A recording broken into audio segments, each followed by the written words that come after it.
یہ common wealth کی report ہے 8 فروری 2024 کے جنرل انتخابات کے حوالے سے، جنرل الیکشن کے حوالے سے۔ یہ رپورٹ میرے ہاتھ میں ہے، آپ دوستوں نے اس کو دیکھا ہوگا۔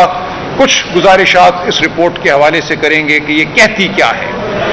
عوام کا یہ حق ہے کہ جس سچ کو وہ سب جانتے ہیں، ہم جانتے ہیں، آپ اور میں جانتے ہیں، اس سچ کی تصدیق آج ایک بین الاقوامی اہمیت کے ادارے نے کی ہے، جو پاکستان کی سیاست میں کوئی طرفدار نہیں ہے، کسی گروہ کا، کسی پارٹی کا حمایتی نہیں ہے۔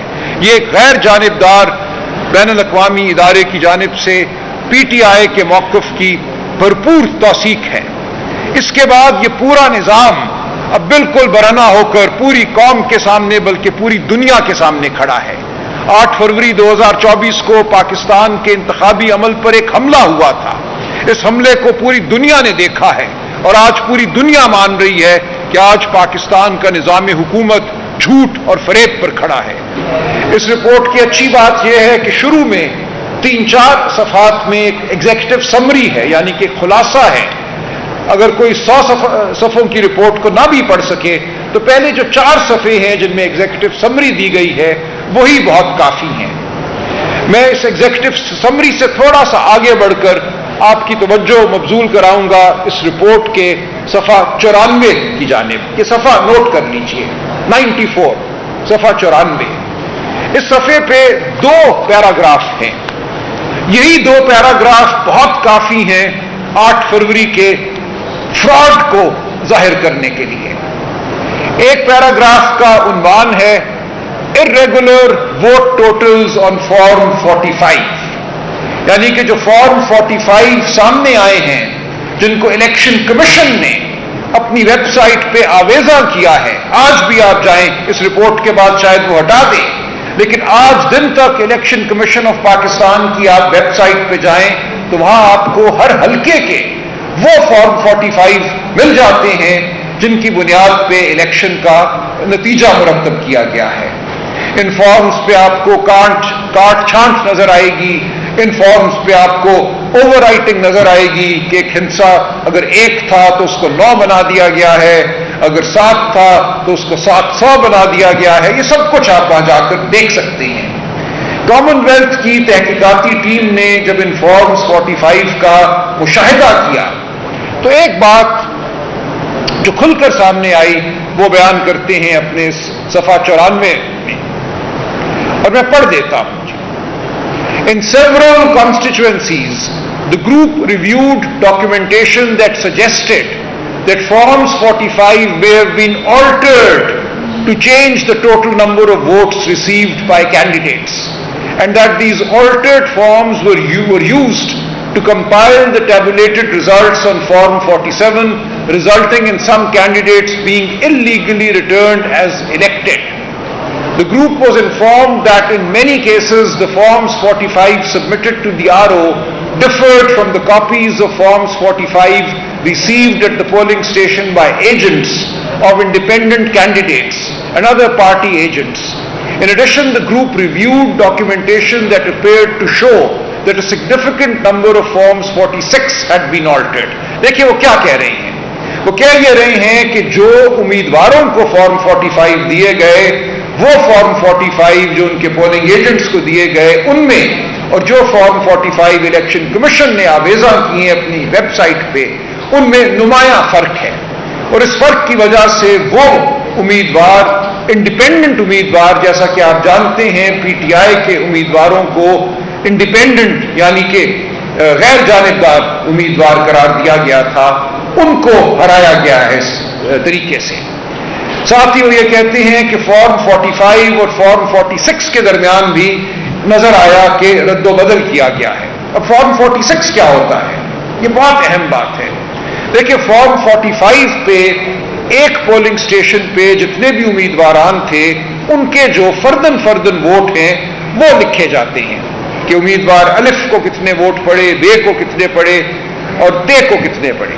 اس کے بعد نیچے ایک مجموعی ووٹوں کا نمبر ہوتا ہے کہ اس پولنگ سٹیشن پہ مجموعی طور پہ کتنے ووٹ پڑے۔ جب آپ نے فارم 45 میں رد و بدل کیا، کاٹ چھانٹ کی، ایک مخصوص پارٹی کے امیدوار کے ووٹوں کو بڑھایا تو نیچے جو مجموعی ووٹ ہوتا ہے ظاہر ہے وہ بھی بدلنا پڑتا ہے. تو بہت سے فارم 45 ایسے ہیں کہ اوپر امیدوار کے ووٹ تو بڑھا دیے گئے، جس کے ووٹ 7 تھے اس کے ساتھ 100 کر دیے گئے، لیکن یہ جو مزید ووٹ آپ نے ڈالے، جو زائد آپ نے 693 ووٹ ڈالے، وہ نیچے جو مجموعی ووٹوں کی تعداد ہے اس میں ڈالنا بھول گئے. وہاں پہ آج بھی لکھا ہوا ہے 1000 ووٹ، جبکہ اگر ان ووٹوں کو گنے جو آپ نے 7 کو 700 کیا تھا تو وہاں تو 1693 ہونا چاہیے تھا، وہ نہ ہو سکا. اسی طرح فارم 45 اور فارم 46 کا تعلق یہ ہے کہ فارم 46 یہ بتاتا ہے کہ ایک پولنگ سٹیشن پر کتنے بیلٹ پیپر استعمال ہوئے. تو اب اگر آپ یہ کہتے ہیں کہ ایک پولنگ سٹیشن پر 1000 نہیں بلکہ 1693 ووٹ پڑے ہیں، جو آپ نے 7 کو 700 کیا تھا، تو 693 ووٹ تو آپ نے زائد کیے. تو فارم 46 میں بھی وہ 693 ووٹ زیادہ ہونے چاہیے تھے. فارم 46 میں اب بھی 1000 ووٹ نظر آ رہے ہیں کہ اس پولنگ سٹیشن پہ 1000 بیلٹ پیپر استعمال ہوئے، جبکہ آپ کا جو فارم 45 کا جو رزلٹ ہے اس کے مطابق تو 1693 ہونے چاہیے تھے. تو ہر حلقے میں آپ یہ دیکھیے اس گروپ نے یہ ایکسرسائز کی ہے، یہ محنت کی ہے جو کہ کوئی بھی کر سکتا ہے کہ آپ کو کم از کم 90 سے 95 حلقے ایسے ملیں گے کہ وہاں فارم 45 خود ایک جو اس کی رو ہے وہ نچلی مجموعی ووٹوں کی رو کے ساتھ ملتی نہیں ہے. 1693 ووٹ کی بجائے وہاں پہ تو 1000 ووٹ ہی لکھا ہوا ہے. اوپر جو آپ نے 7 ووٹوں کو 700 کیا تھا وہ 693 ووٹ آپ نیچے لکھنا بھول گئے. اسی طرح فارم 45 اور فارم 46 میں فرق پڑ گیا.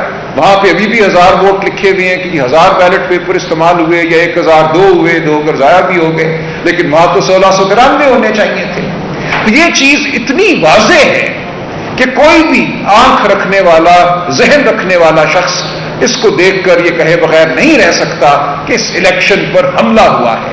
اور یہ 1-2 حلقوں میں نہیں ہوا، جیسا کہ میں نے عرض کیا 90 سے 95 حلقے ایسے ہیں جہاں پہ آپ کو ایک ہی پارٹی کا امیدوار نظر آئے گا اس تمام ہیرا پھیری کا مستفید. کہ جہاں بھی ہیرا پھیری ہوئی ہے وہ حکومت میں آج جو جماعتیں ہیں ان کے حق میں ہوئی ہے. کہیں بھی وہ ہیرا پھیری پی ٹی آئی یا سنی اتحاد کونسل یا جس کو انڈیپینڈنٹ کینڈیڈیٹ قرار دیا گیا تھا، انڈیپینڈنٹ امیدوار، اس کے حق میں نہیں ہوئی. تو ایک تو یہ پیرا ہے جس میں انہوں نے 10 لائنوں میں پورے اس الیکشن کو پامال کر دیا. لیکن یہی نہیں صرف ہوا، آگے دیکھیے اگلا پیرا اسی صفحہ 94 کا، اس کا عنوان ہے پیرے کا irregular voter turnout. اب سنیے کیا لکھتے ہیں کامن ویلتھ والے. In several constituencies, the group reviewed documentation that suggested that forms 45 for some polling stations appeared to contain inordinately high voter turnout figures in National Assembly elections compared with the turnout at shared polling stations in provincial assembly constituencies. A significantly higher turnout for National Assembly elections would be possible only if large number of voters cast their National Assembly ballot but did not cast their Provincial Assembly ballot. اب یہ کیا کہہ رہے ہیں کہ بہت سے ایسے ہمیں پولنگ سٹیشن ملے، پھر یہ وہی 90 سے 95 حلقے ہیں قومی اسمبلی کے، جہاں پہ ایک ہی پولنگ سٹیشن پہ آپ جانتے ہیں کہ ایک پولنگ سٹیشن پہ جب ووٹر داخل ہوتا ہے تو اس کو 2 بیلٹ پیپر دیے جاتے ہیں، ایک قومی اسمبلی کا اور ایک صوبائی اسمبلی کا. تو کہہ یہ رہے ہیں کہ ایسے پولنگ سٹیشن ہمیں ملے بے شمار جہاں ایسا لگتا ہے کہ صرف قومی اسمبلی کا ووٹ پڑا، صوبائی اسمبلی کا ووٹ پڑا ہی نہیں. اور اس کے نتیجے میں قومی اسمبلی کا جو ٹرن آؤٹ ہے اس پولنگ سٹیشن پہ وہ 90%، 95% ہو گیا. اگلے پیرے میں نے نہیں پڑھے، وہ آپ دیکھیے گا، ان میں یہی لکھا ہے. اور اسی پولنگ سٹیشن پہ صوبائی اسمبلی کا جو ٹرن آؤٹ ہے وہ 40% یا اس سے کم ہے.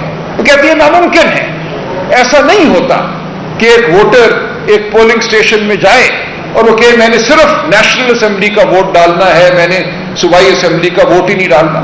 کہتے کسی ووٹر کی طرف سے ہمیں اطلاع نہیں ملی کہ جی ہم ٹھان کے گئے تھے کہ ہم صرف قومی اسمبلی کا ووٹ ڈالیں گے اور 90-95% ووٹر اس حلقے کے یا اس پولنگ اسٹیشن کے پہنچ گئے قومی اسمبلی کا ووٹ ڈالنے، جبکہ صوبائی اسمبلی کا جو ووٹ تھا وہ 40% ہی رہا۔ میں آپ کو مثال دے دیتا ہوں لاہور کی، لاہور کا حلقہ NA 128 128 جہاں سے میں نے الیکشن لڑا، اس کے اوپر پتن ایک آرگنائزیشن ہے، انہوں نے لاہور کے ان 2 حلقوں کو، میرا حلقہ NA 128 اور میرے ساتھ متصل حلقہ ڈاکٹر یاسمین راشد کا جہاں میاں نواز شریف کے خلاف وہ الیکشن لڑی اور جیتی، NA 130 ان کا بغور ایک انالیسس کیا ہے، انہوں نے تفتیش کی ہے، اور یہ کامن ویلتھ والے بھی اسی کی بات کر رہے ہیں، پتن کی رپورٹ کا حوالہ دے رہے ہیں۔ اب میرے حلقے میں کیا ہوا، 436 پولنگ اسٹیشن تھے میرے حلقے میں، 436 میں سے 300 پولنگ اسٹیشن ایسے ہیں جہاں قومی اسمبلی کا ووٹر ٹرن آؤٹ اور صوبائی اسمبلی کا ووٹر ٹرن آؤٹ دونوں تقریباً 40% ہیں۔ اگر 40% قومی اسمبلی کے ووٹ پڑے تو 40% ہی اس پولنگ اسٹیشن پہ صوبائی اسمبلی کے ووٹ پڑے۔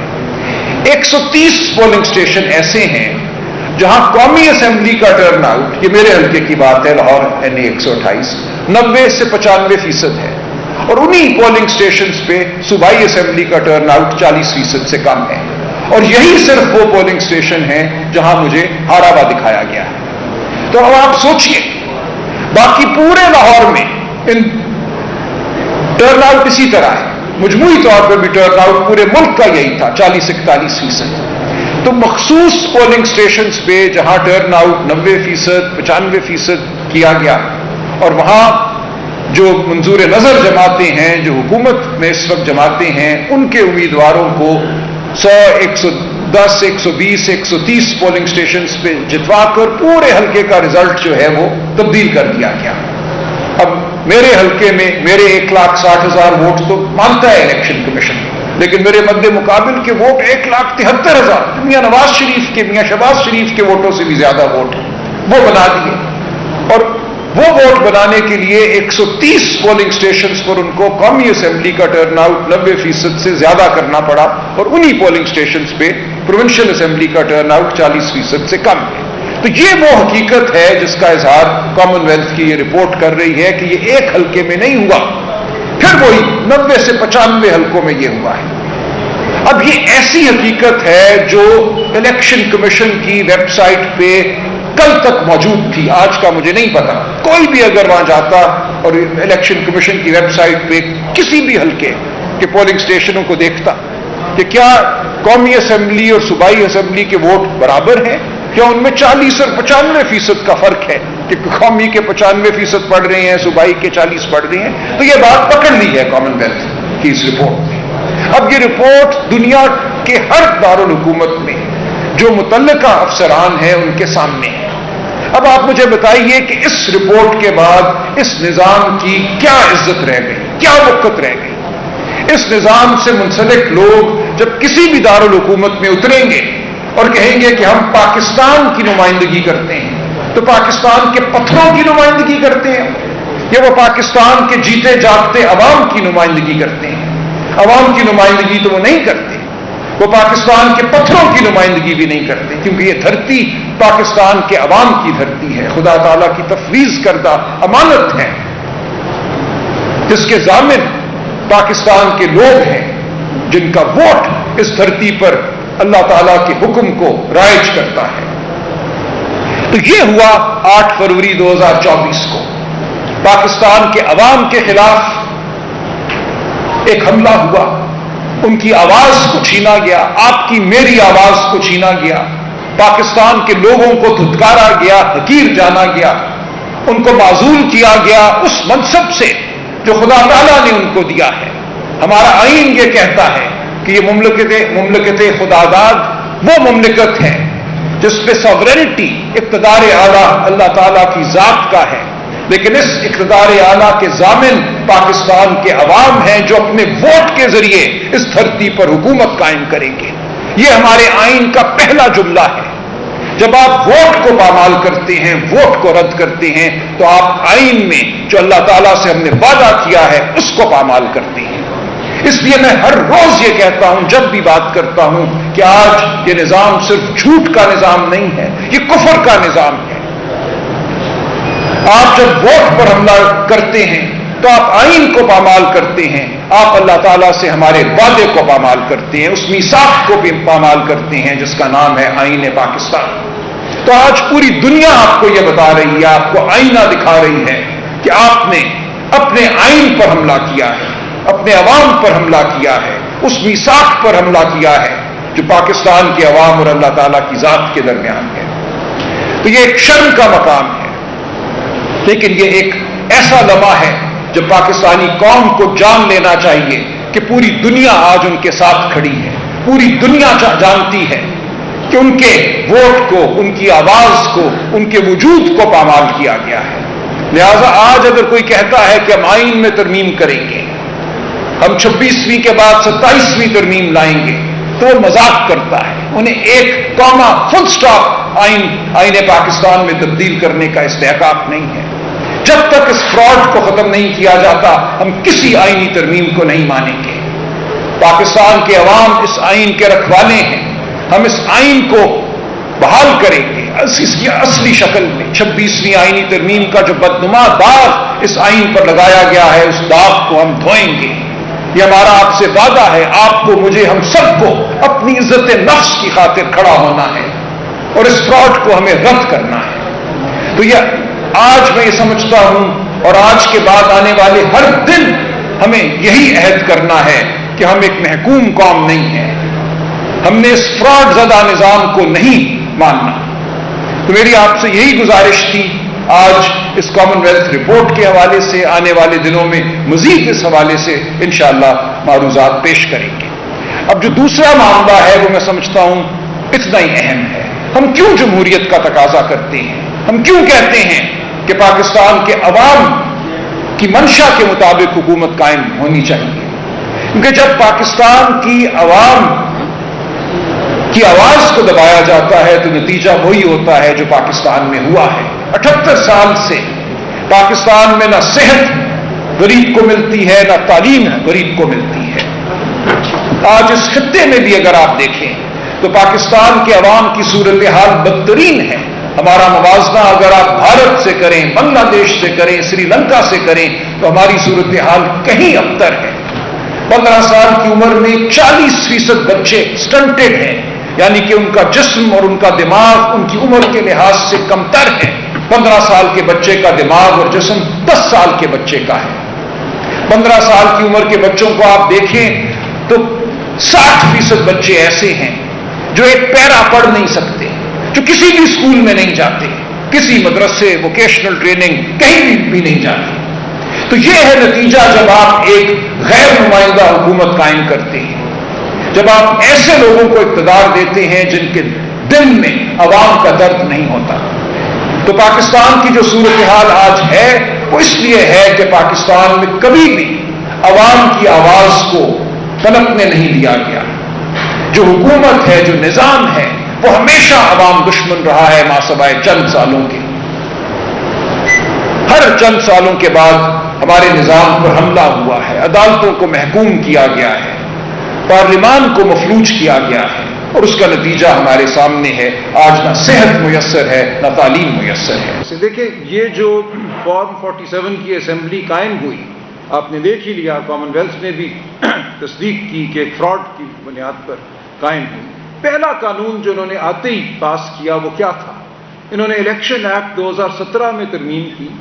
الیکشن ایکٹ 2017 8 فروری 2024 کو یہ کہتا تھا کہ الیکشن کے حوالے سے تمام پٹیشنیں ہائی کورٹوں کے حاضر سروس ججوں کے پاس جائیں گی، وہ ان کو سنیں گے۔ پہلا کام انہوں نے یہ کیا، انہوں نے کہا کہ نہیں، صرف حاضر سروس جج نہیں، الیکشن کمیشن کی ثوابدید ہے کہ وہ الیکشن پٹیشن کسی حاضر سروس جج کو دے یا اپنی مرضی کے کسی ریٹائرڈ جج کو دے۔ اور الیکشن کمیشن نے یہ کیا کہ ان لوگوں کو ریٹائرڈ جج کہہ کر الیکشن ٹرائیبیونل میں مقرر کیا جو پی سی او کے جج تھے، جن کے حوالے سے سپریم کورٹ پہلے ہی کہہ چکی تھی کہ انہوں نے 2007 میں جب جنرل مشرف نے ایمرجنسی نافذ کی اور پی سی او نافذ کیا، اس پی سی او کے تحت حلف لے کر جو لوگ جج بنے تھے، جن کے جج بننے کو سپریم کورٹ نے 2009 میں کالعدم قرار دے دیا تھا، اور کہہ دیا تھا کہ یہ لوگ اپنے نام کے ساتھ جسٹس کبھی نہیں لکھیں گے، یہ ایک دن کے لیے بھی قانونی طور پر جج نہیں تھے، ان کو الیکشن کمیشن نے چن چن کر الیکشن ٹرائیبیونل کا جج مقرر کیا۔ تو ہماری پٹیشنیں، میری پٹیشن بشمول اس قسم کے ججوں کے پاس ہیں، بظاہر جو جج ہیں۔ تو آپ خود ہی دیکھ لیجئے کہ اس نظام کے اندر کیا ارادہ ہے، کیا خلوص ہے، کیا یہ ایک جرم کو چھپانے کی منصوبہ بندی ہے۔ وہ پٹیشنیں پڑی ہوئی ہیں، ان پر مٹی پڑ رہی ہے۔ ہم نے چیلنج کیا ہوا ہے ان جج صاحبان کی تعیناتی کو ہائی کورٹوں میں۔ ہماری وہ پٹیشنیں جس میں ہم یہ کہہ رہے ہیں کہ آپ نے قانون میں ترمیم کی، برا کیا، لیکن اس ترمیم شدہ قانون کے مطابق بھی آپ ایک پی سی او جج کو جج مان کر الیکشن ٹرائیبیونل میں مقرر نہیں کر سکتے۔ اب 2 سال ہو گئے ہیں، ہماری ان پٹیشنوں کو سننے کا وقت نہیں مل رہا ہائی کورٹوں کو، اور جو پٹیشنیں وہ سنتے ہیں، کیا سنتے ہیں؟ الیکشن ٹرائیبیونل، یہ اوتھ کمشنر کا دستخط مدھم ہے، یہ مہر ٹھیک نہیں لگی، اس کے اوپر 95% پٹیشنیں جو دائر کی گئی تھی ان کو صرف اس تکنیکی بنیاد پہ خارج کر دیا گیا ہے کہ اوتھ کمشنر کا ایفیڈیوٹ کے اوپر جو دستخط ہے وہ ٹھیک نہیں ہے، یا کوئی اور بات۔ جو حقائق ہیں، جو کامن ویلتھ کی رپورٹ سامنے لائی ہے، ان کی طرف کسی ایک پنجاب میں کسی ایک پٹیشن میں بھی فیصلہ نہیں ہوا۔ پنجاب سے باہر ایسا ہوا ہے، بلوچستان میں کچھ فیصلے ہوئے ہیں، شاید سندھ میں بھی کچھ فیصلے ہو جائیں، توقع ہے، لیکن پنجاب وہ اصل بیٹل گراؤنڈ ہے جہاں اصل ایک مارکا جو تھا وہ تھا، اور جہاں فراڈ کی بنیاد پر پی ٹی آئی کو محروم کیا گیا۔ یہی بات کراچی میں بھی ہے۔ کراچی کی 21 سیٹوں میں سے پی ٹی آئی 20 سیٹیں جیت چکی تھی، ان 20 سیٹوں سے پی ٹی آئی کو محروم کیا۔ کامن ویلتھ رپورٹ نے بھی کراچی کا بالخصوص ذکر کیا ہے اور کہا ہے کہ وہاں حافظ نعیم الرحمان صاحب کو کراچی کی ایک نشست سے فاتح قرار دیا گیا، لیکن انہوں نے یہ قبول کرنے سے انکار کیا کہ وہ الیکشن جیتے ہیں۔ تو یہی حال کراچی کی 20 اور نشستوں پر تھا، وہ پٹیشنیں بھی پڑی ہوئی ہیں، ان پہ بھی کوئی کارروائی خاطر خواہ نہیں ہو رہی، لیکن بالخصوص پنجاب کے حوالے سے جرم کو چھپانا مقصود ہے، پٹیشنوں پر کارروائی نہیں ہو رہی، جیسا کہ میں نے عرض کیا۔ جہاں تک تعلق ہے کمیٹیوں سے استعفے کا، دیکھیں یہ عمران خان صاحب کا فیصلہ ہے۔ پہلے قومی اسمبلی کی کمیٹیوں سے ہم نے استعفیٰ دیا، اب سینٹ کی کمیٹیوں سے ہم نے استعفیٰ دیا ہے۔ آپ یہ دیکھیے کہ ان کمیٹیوں کا مقصد کیا ہوتا ہے۔ ان کا مقصد یہ ہوتا ہے کہ حزب اختلاف کے کچھ لوگوں کو موقع دیا جائے کہ وہ حکومتی کارکردگی پر نظر رکھ سکیں۔ جو ہیومن رائٹس کی، انسانی حقوق کی کمیٹی تھی قومی اسمبلی میں، اس کے سربراہ ہمارے صاحبزادہ حامد رضا صاحب تھے، سنی اتحاد کونسل کے سربراہ۔ 2 سال وہ رولنگز دیتے رہے کہ انسانی حقوق پامال ہو رہے ہیں، وہ اہلکاروں کو طلب کرتے رہے، وہ پولیس والوں کی سے مانگتے رہے جواب کہ بتاؤ تم گھروں میں کیسے داخل ہوتے ہو، تم بیویوں کو کیسے مارتے پیٹتے ہو، یہ اغوا تمہاری آنکھوں کے سامنے ہوتے ہیں، تم چپ کھڑے رہتے ہو، بتاؤ جواب دو۔ ان کی کسی ایک رولنگ پہ عمل نہیں ہوا۔ ان پولیس کے اہلکاروں نے اس قابل نہیں سمجھا ان کی بطور chairperson human rights committee of the national assembly کہ وہ پیش ہوں ان کے سامنے۔ تو پوری طور پہ پارلیمان کو مفلوج کر دیا گیا ہے۔ مقصد صرف ان کمیٹیوں کا یہ ہے کہ دنیا کو کہا جائے کہ دیکھیں انسانی حقوق کی کمیٹی کا چیئرپرسن تو حزب اختلاف کا ایک نمائندہ ہے۔ تو ہم یہ ڈھونگ نہیں سجانے دینا چاہتے اب مزید اس نظام کو، کہ دنیا کو بتائیں کہ کمیٹیاں کام کر رہی ہیں، حزب اختلاف ان کمیٹیوں میں شامل ہے۔ یہ غلط ہے، یہ جھوٹ ہے۔ اس جھوٹ کو ہم نے ظاہر کیا ہے قومی اسمبلی کی سطح پہ بھی اور سینٹ کی سطح پہ بھی۔ اسی طرح جو معاملہ ہے اسمبلیوں میں بیٹھنے کا، دیکھیں جو تو الیکشن ہمارے امیدواروں کو جیتنے دیا گیا ہے وہ تو ٹھیک جیت کر آئے ہیں نا۔ یہ تو کسی نے نہیں کہا کہ پی ٹی آئی یا سنی اتحاد کونسل کے امیدواروں کو جتوایا گیا ہے، جتوایا تو اوروں کو گیا ہے۔ ہمارا تو حق ہے، ہمارا تو مینڈیٹ ہے جو عوام نے ہمیں دیا ہے، تو ہم اسمبلیوں میں تو بیٹھتے ہیں۔ لیکن یہ خان صاحب کا حتمی فیصلہ ہوگا کہ ہم نے اسمبلیوں میں کب تک بیٹھنا ہے، کب تک نہیں بیٹھنا۔ اس وقت یہ ہم سمجھتے ہیں کہ اسمبلی میں ہم اپنی بات کرتے رہیں گے، لیکن اصلی حقیقی اسمبلی ہم اسمبلیوں سے باہر لگائیں گے، ہم سڑکوں پہ لگائیں گے، میدانوں میں لگائیں گے، جہاں جو حقیقی ایم این اے ہیں، جو حقیقی ایم پی اے ہیں، جن کو ووٹ ملا ہے، وہ آ کر عوام کے حقوق کی بات کریں گے، عوام کے دکھ کی بات کریں گے۔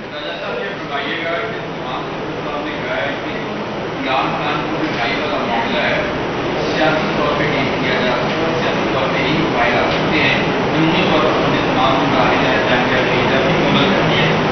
آپ 23 سال جو ہے سیاسی ڈائلاگ کے لیے سیاسی مقصد کے لیے نہیں گئے بیٹھتے کیوں نہیں جا عمران خان جیل سے بیٹھ کے جا رہا رویہ اختیار کیے ہوئے اور ایک ہماری پاکستان کی صاحب کو ٹارگیٹ کیا ہوا ہے. آپ سمجھتے ہیں کہ اس طرح کا رویہ کرنا ہے اپنا کے اور سیاسی باتیں کر کے بھی آپ کو عمران میں گھمائے لا سکتے یا گھمائے لا سکتے؟ دیکھیں یہاں پہ سوال یہ ہے کہ باہر آنے کا مقصد کیا ہے. عمران خان صاحب بالکل واضح ہیں کہ وہ پاکستان کی تاریخ میں ایک وہ رول ادا کر رہے ہیں. یہ خدا تعالیٰ کی مرضی تھی کہ یہ رول ان کو ادا کیا گیا جو پاکستان کو حقیقی آزادی کی جانب لے کر جائے گا. وہ بھی اگر کوئی ڈیل کر کے کسی سرور پیلیس کسی لنڈن کے مضافات میں کسی محل میں چلے جاتے تو پاکستان کو کیا فائدہ ہوتا. وہ ان کو یہ کہا جاتا ہے کہ آپ نرم رویہ اپنائیں, آپ لچک دکھائیں. اس کا مطلب اس کے سوا کچھ نہیں ہے کہ آپ سر جھکا لیں. جو فراڈ ہوا 8 فروری 2024 کو اس پر مٹی ڈال دیں اور اس نظام سے سمجھوتا کر لیں. تو عمران خان اس نظام سے سمجھوتا نہیں کر سکتا, نہیں کرنا چاہتا. اس کی نظر اپنی رہائی اپنی آسائش پر نہیں ہے. وہ پاکستان کے عوام کو واقعتاً حقیقی آزادی دلانا چاہتا ہے جس کے نتیجے میں پاکستان میں غریب کو صحت بھی ملے گی, تعلیم بھی ملے گی, روزگار بھی ملے گی. اپنے لیے تو وہ ڈیل کر سکتا ہے, اپنے لیے تو وہ لچک دکھا سکتا ہے, لیکن اس کا آپ کو کیا فائدہ ہوگا, آپ کے بچوں کو کیا فائدہ ہوگا. جو لوگ پہلے ڈیل کر کے گئے جنہوں نے اپنے آپ کو بڑا زیرک سیاستدان کہا, کوئی NRO لے کر واپس آیا سر جھکا کر, کسی نے اسی تنخواہ پہ نوکری کر لی پھر سے اور پھر دھتکارا گیا, نکالا گیا, اس کے بعد پھر آ کر گود میں بیٹھ گیا سر جھکا کر. تو یہ عمران خان کا یہ تاریخی رول نہیں ہے کہ وہ کرے جو اوروں نے کیا. جن کو زیرک سیاستدان کہا جاتا ہے وہ زیرک نہیں ہے. پاکستان کی عوام نے ان کو اسی زیرکی کی وجہ سے رد کیا ہے. آج وہ پنجاب میں 2 سیٹیں جیتنے کے قابل نہیں ہے جہاں ایک زمانے میں حکومت تھی جس پارٹی کی, پیپلز پارٹی کی. یہی حشر آپ دیکھیں گے مسلم لیگ نون کا ہو چکا. 8 فروری 2024 کو پورے پاکستان میں 16 سیٹیں نہیں جیتی انہوں نے. تو دیکھیں ایسی فراست کو, ایسی زیرکی کو پاکستان کی عوام نہیں مانتی. پاکستان کی عوام اب یہ چاہتی ہے کہ ان کے حقوق کے لیے کوئی کھڑا ہو اور کھڑا رہے, سر جھکا کر پرانی تنخواہ پر نوکری نہ کرے. تو عمران خان کا یہ تاریخی رول ہے اور یہ رول وہ ادا کریں گے اور یہ خدا تعالیٰ کی مشیت ہوگی. اسی طریقے سے وہ باہر آئیں گے, سر اٹھا کے باہر آئیں گے, سر جھکا کے باہر وہ نہیں آئیں گے.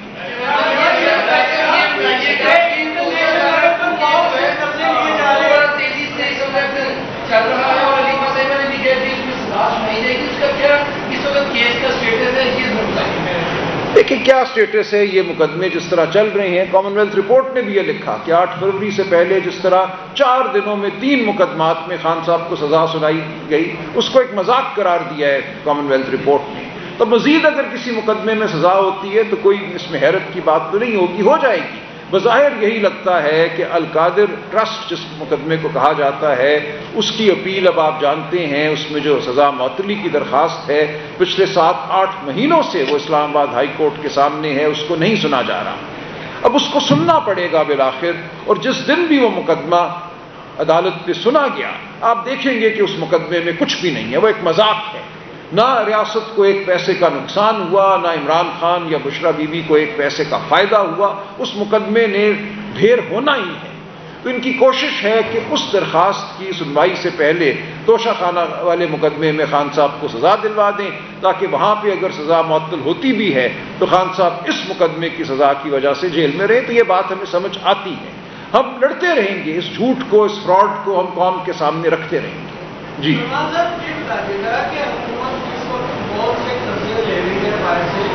اور جس طرح آپ اس حکومت کو اور جس بین الاقوامی رپورٹیں بھی یہ بتا رہی ہے کہ الیکشن جو ہے وہ فراڈ ہے, تو جو قرضے لیے جا رہے ہیں جب بھی کبھی آپ کی گورنمنٹ آئے گی کیا آپ ان قرضوں کو ایکسیپٹ کریں گے؟ بین الاقوامی دنیا تو ان کو قرضے دے رہی ہے, ایکسیپٹ کر رہی ہے گورنمنٹ کو. دیکھیں یہ ہماری بدقسمتی رہی ہے پاکستان کی, پاکستانی قوم کی. یہی جو میں نے عرض کیا 78 سال سے کہ مطلق العنان حکومتیں, وہ حکومتیں جن کا عوام سے کوئی رابطہ نہیں, جو عوام کی منتخب شدہ نہیں ہیں, وہ اس ریاست پر بوجھ ڈال جاتی ہیں اور اس بوجھ کو پھر پاکستان کی عوام کو اٹھانا پڑتا ہے. ہم بین الاقوامی قوانین کے تابع ہو جاتے ہیں. تو یہ غیر منتخب فراڈ حکومتیں جو کچھ کرتی ہیں اس کا خمیازہ ہمیں بھگتنا پڑتا ہے. ہم دیکھیں گے جب وہ وقت آئے گا کہ ہمیں کیا کرنا ہے. ہم ذمہ داری کا ثبوت دیں گے. ہم پاکستان کے عوام کی فلاح کے لیے جو بھی راستہ ہے وہ اپنائیں گے.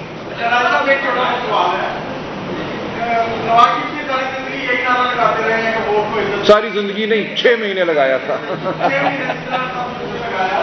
کہنے کا مطلب یہ ہے کہ ابھی آپ اقتدار سے باہر ہیں. جب آپ اقتدار میں تھے اس وقت اسٹیبلشمنٹ تو تب بھی تھی، اس وقت تو کبھی آپ لوگوں نے اتنا شور نہیں مچایا کیونکہ اب آپ اقتدار سے باہر ہیں. اس وقت آپ کو وہ سارا کچھ نظر آ رہا ہے. اس طرح نواز کو نظر نہیں آ رہا. جب وہ اقتدار سے باہر تھا تو مریم نواز ادھر کہتی تھی جب رشتے آ کے کوٹ. ٹھیک کہہ رہے ہیں آپ، ٹھیک ہے. دیکھیں یہ ایک بیانیہ ہے جو بنایا جاتا ہے اور ہمارے سامنے رکھا جاتا ہے. میں اس میں الجھوں گا نہیں آپ کے ساتھ.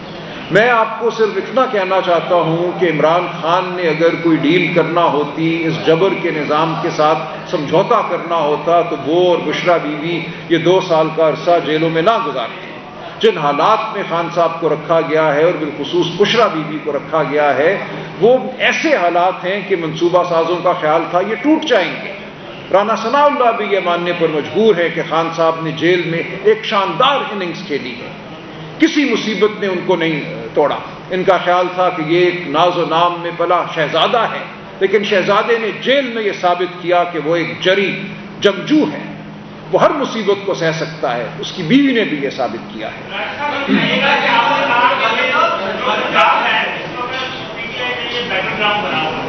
لیکن جو پارٹی ہے وہ بالکل روٹ ہو گئی ہے پنجاب میں. یہاں پہ کوئی جو لیڈرشپ ہے یہاں موجود نہیں ہے. نہیں دیکھیں بالکل ہی غلط بیانیہ ہے. یہ بھی ایک اس رجیم کا، اس ہائیبرڈ نظام کا بیانیہ ہے کہ پی ٹی آئی جو ہے وہ مفلوج ہو گئی ہے یا لیڈرشپ نہیں ہے. یہ بالکل غلط بات ہے. میں ابھی پچھلے 10 دن پنجاب کے تمام سیلاب زدہ آفت زدہ علاقوں میں گیا ہوں. ہماری لیڈرشپ ہر جگہ موجود ہے اور تندہی سے جو سیلاب زدگان ہیں ان کی مدد میں مصروف ہے. ہر سطح پہ، ڈویژن کی سطح پہ، ڈسٹرکٹ کی سطح پہ، تحصیل کی سطح پہ ہماری لیڈرشپ موجود ہے.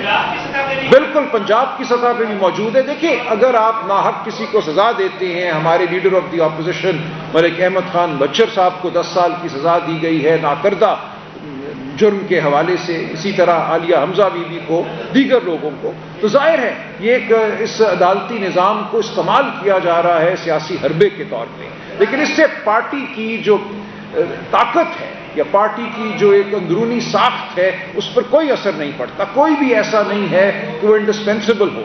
ہم اپنے دوستوں کا بہت احترام کرتے ہیں. بچر صاحب کو ہم آج بھی لیڈر آف دی اپوزیشن مانتے ہیں. لیکن جتنی دیر وہ غیر موجود رہیں گے ناحق سزا کی وجہ سے، آپ دیکھیں گے کہ پارٹی کے نظام میں کوئی خلل نہیں پڑے گا. یہ ہے کہ سنٹرل پاور اور اسٹیٹ پاور دونوں ایک دوسرے سے متضاد ہیں. ایک کا روح مغرب میں ہے تو دوسری کا مشرق میں. جب تک کہ دونوں ایک پیج پہ نہیں آئیں گی کیا معیشت اور سیاست اور جمہوریت مستحکم ہو سکتی ہے؟ بالکل نہیں ہو سکتی. دیکھیں میں آپ سے عرض کروں، یہ بڑا اہم سوال ہے بھائی کا کہ یہ کہنا کہ ریاست جو ہے اور ریاستی طاقت اور ریاستی جبر جو ہے وہ ملک میں فلاح پیدا کر سکتا ہے، ملک کو معاشی ترقی کے راستے پر چلا سکتا ہے، یہ جھوٹ ہم نے کئی بار سہا ہے. چاہے وہ پہلا مارشل لا ہو سن 58 والا، یا وہ یحییٰ خان کا مارشل لا ہو، یا وہ ضیاء الحق کا مارشل لا ہو، یا وہ مشرف کا مارشل لا. ہر دفعہ یہ کہا گیا کہ اس ملک کو صرف ڈنڈے کی ضرورت تھی، اب ڈنڈا آ گیا ہے، ڈنڈا بردار آ گیا ہے، یہ ملک ٹھیک ہو جائے گا.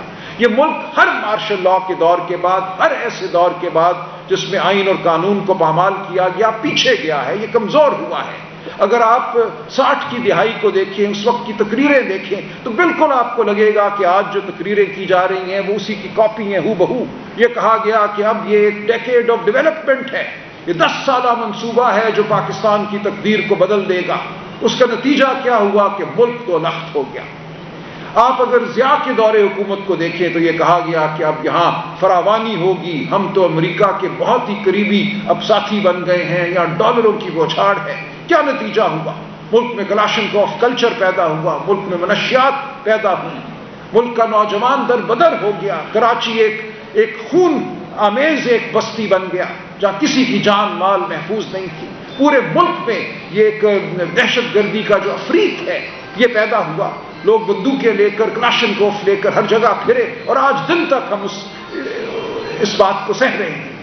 اس کے کوئی دور میں آپ سے عرض کروں جہاں عوام اور ریاست میں مطابقت نہیں ہوتی، ہر اس دور میں غلط فیصلے ہوتے ہیں. وہ فیصلے ہوتے ہیں جو ملک کو کمزور کرتے ہیں اور آج بھی ایسا ہی ہو رہا ہے. یہ بتا دیں کہ کیا آپ تشریف بات سے کیا اقتدام میں آنا ہے؟ ماضی میں بھی یہ الزام نون لیگ لگانے گیا ہے کہ اگر نون لیگ دیکھیں ہمیں اسٹیبلشمنٹ کے بات ہیں عمران خان کی بات ہے وہ اب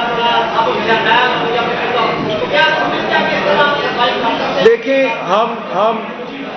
ہم اس روایت کو رد کرتے ہیں. عمران خان جیل میں بیٹھا ہی اس لیے ہے، اس کا جیل میں رہنا اس بات کا ثبوت ہے کہ ہم اس روایت کو رد کرتے ہیں. ہم کسی بیساکھی کی بنیاد پر اقتدار میں نہیں آنا چاہتے. ایسا اقتدار برائے نام اقتدار ہوتا ہے، اس میں کچھ بھی عوام کی فلاح کے لیے نہیں ہو سکتا. تو وہ اقتدار جو کسی کی دین ہو وہ عمران خان کو قبول نہیں ہے. ہم حقیقی آزادی کے لیے اسی لیے کھڑے ہیں، اسی لیے لڑ رہے ہیں کہ ہم کسی کی گود میں نہیں بیٹھیں گے. اوکے، بہت شکریہ، بڑی مہربانی.